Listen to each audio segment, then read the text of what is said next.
Hello and welcome back to my channel Kazzalistic. So today, before I get started, I just want to apologise for the background noise. The washing machine is going. I'm hoping that the camera's not going to pick up on it too much, but unfortunately you just can't tell what the camera is and isn't picking up. And I record in a room right next to the kitchen and there's no door on the kitchen, so a bit of a problem noise wise, but I'm trying to quickly fit it in between jobs as life is rather hectic, obviously, with the run up to Christmas. So today we are sharing a little thing. Her name is Mary.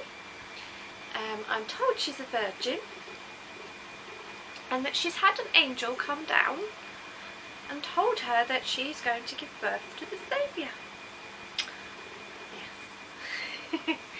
Anyway, I've always wanted my own nativity scene.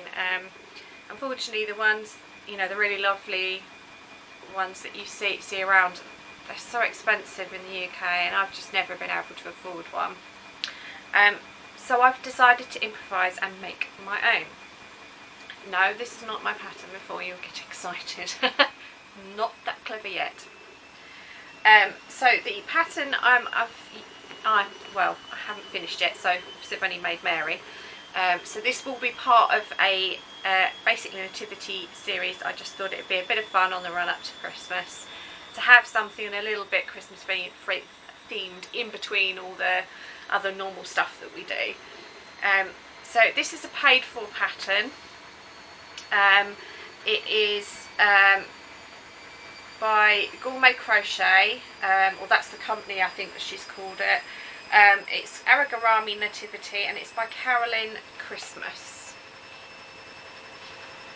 So that's what they all look like, and I've only done Mary so far. So I've got 3 wise men, Joseph, an angel, baby Jesus and a sheep and a donkey still to make. I will link this below so you can find it on Ravelry. Like I say, it was a paid for pattern.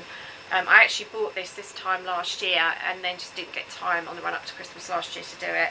And this was, I must look back and check, but I'm pretty sure this was one of my crafty goals for the year anyway, so I need to go back and look and see if it really was, but I'm pretty sure it was. So I've only made Mary so far. So here she is. They said to use beads for the eyes, but I didn't have any here that would have fitted, so I've just done like a French knot for the eyes. She's got her hands in a praying position. That's the underneath. And then obviously she's got her head covering. I think she's quite cute. This was actually quite a simple pattern if you've got your basic origami skills in place. In the bottom they tell you, in this bit here, before you stuff her, once you've made the body, because you work from the bottom and you go up to the neck, they tell you to cut a disc of just cardboard out, or it can be a bit of plastic, but I've used cardboard because that's what I had to hand. I've just used an old cereal box, I think it was, or something along those, you know, that kind of thickness, and put it in the bottom. It does give it a bit more stability, so it does stand by itself. Excuse me. The gold bit is added on afterwards because one of the rows is in back loop only, and then you work in the front loop, front loops only, and add that bit. You then attach the head. There is a neck part that you, which if I remember right was just chains, which you attach. You do the arms and then these cuffs or sleeves separately, and then you attach these to these arms. Attach the head. Once you've got the head attached, you put the neck bit on, put the arms on. You've got obviously the hair and then the head covering. I have actually stitched the head covering along here and along the back and up here, and obviously well, it told you to stitch along here, but it didn't tell you to stitch it the rest of it, but it didn't look right, it wasn't sitting right, so I've actually stitched it on so it will stay permanently in place without any issues. And the last thing you do is you just put a little stitch just through both hands so that they look like they're praying. So the yarn I've used, all bar one exception, is all Mariner double knit. As you know, that's a cheap yarn over here. It works out £1 a ball.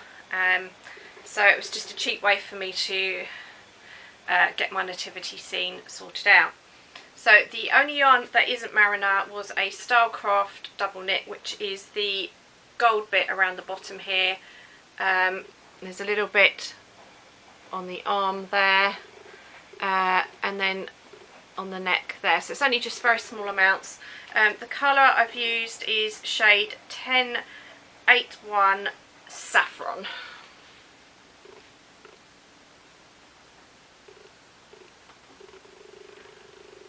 There we go. It's kind of like a dark yellow, but I thought the pattern, obviously it tells you designated yarns, but I don't think I've ever stuck to a yarn specified in a pattern. It said to have a gold colour, and this was the nearest I had to any kind of gold, so I think that's worked. Okay, so for the head covering and the arm cuffs and this little chain round the bottom in the blue, is that Mariner double knit, and it's in the shade C024, and it's Sax.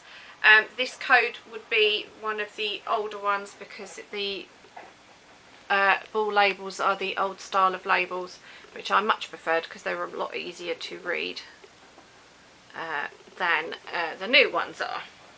But hey ho, not impressed with the things they've done with the yarn, and so I may be looking at other options in the future.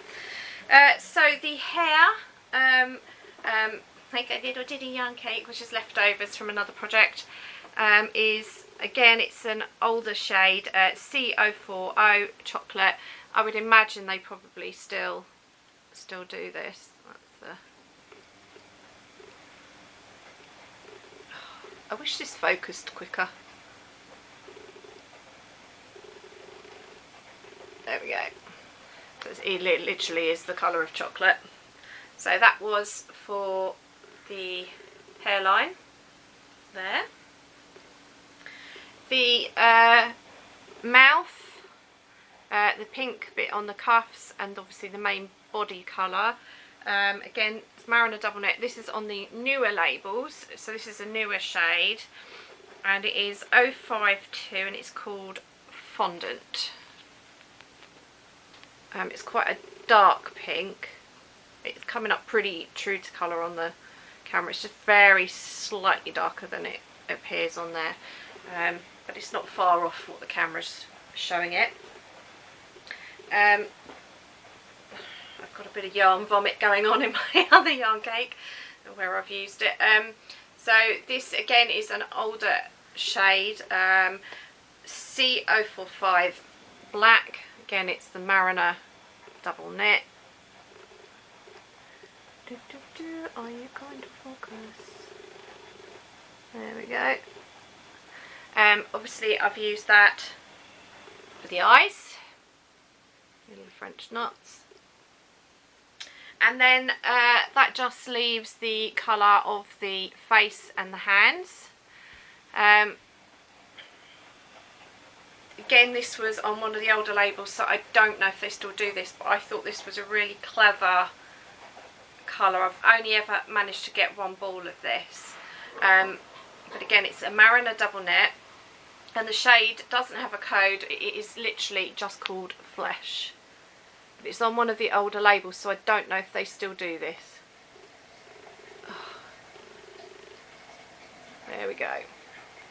And that is for the hands and the face. I think it's worked pretty well. Probably historically not correct. They may have been darker skinned. I have no idea.